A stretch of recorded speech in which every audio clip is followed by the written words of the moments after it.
करोगी सुनीता? अभी जीतू के बर्थडे को टाइम है दीदी, शायद तब तक जीतू भूल भी जाए।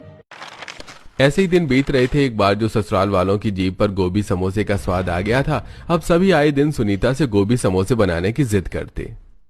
उस दिन तो नसीब थी कि गोभी फ्री में मिल गई। अब तो गोभी के दाम भी और दुगने हो गए हैं। कैसे बनाओ समोसे? देखो ना भाभी, बाहर बारिश कितनी सुहानी है। पापा ने कहा है देखो अगर गोभी मिले तो वैसे ही समोसे खिलाकर बना दो ना। 8,000 की तनख्वाह में घर ऐसे थोड़ी ना चलता है। हाथ बहुत सिकोड़ कर खर्च करना पड़ता है। कैसे बताओ सबको प्याज के पकोड़े तल देती हूँ, सभी मजे से खाएंगे। सभी बैठकर बहू का इंतजार कर रहे होते हैं कि बहू कुछ बढ़िया बना कर लाए। तभी बहू प्याज और आलू के पकौड़े तल कर लाती है। अरे ये क्या बहू, तुझे गोभी के समोसे कहा था, तूने आलू प्याज के पकौड़े तल दिए। पापा जी आपको तो सब कुछ पता है, घर की कंडीशन कितनी खराब है।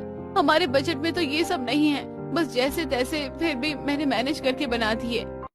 अभी बारिश का मजा लेते हुए प्याज और आलू के पकौड़े खाते, लेकिन उन्हें अब भी बस आलू गोभी के समोसे का चस्का लगा हुआ था। ऐसे ही दिन बीत रहे थे। एक दिन रेस्टोरेंट में रामू और महेश, ये जो बचा हुआ खाना है घर लेते जाना। ताऊ जी, जब खाना खराब होने वाला है तभी आप देते हो, इससे तो हमारे बच्चों की तबीयत खराब हो जाएगी। अगली बार भी आपने ऐसा ही किया था, मेरी नीतू बीमार पड़ गई थी। देखा पापा, एक तो इन गरीबों की मदद करो, ऊपर से इनके नखरे भी झेलो। अगर आपके भाई के बेटे ना होते तो मैं तो इन्हें अभी अच्छा जवाब देता। तुम लोग यहाँ रहने लायक हो नहीं हो, मैं ही गलत था जो मैंने तुम्हें यहाँ काम दिया। अब जाओ, जहाँ काम मिले ढूंढ लो, कल से मत आना यहाँ पे। ऐसा कहकर रमेश ताऊ जी दोनों को काम से निकाल देते हैं और दोनों बारिश में भीगते हुए उदास घर पहुँचते हैं। क्या हुआ आप दोनों को, आप इतने उदास? हमने इस बार ताऊ जी का खराब खाना घर लाने से मना कर दिया, इसलिए उन्होंने काम से निकाल दिया।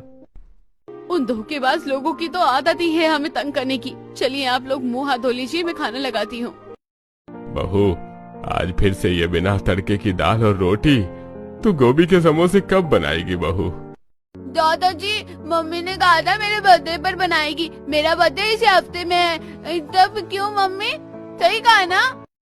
सुनीता जो कि सब कुछ भूल चुकी थी, अब उसे याद आता है रात में। जीतू के बर्थडे पर अगर मैंने गोभी के समोसे नहीं बनाए तो उसका दिल टूट जाएगा। मेरा तो काम भी छूट गया है, वरना पगार आती थी तो 2 वक्त का खाना तो हो ही जाता था। अब तो समोसे छोड़ो, ये टेंशन है कि राशन कैसे आएगा।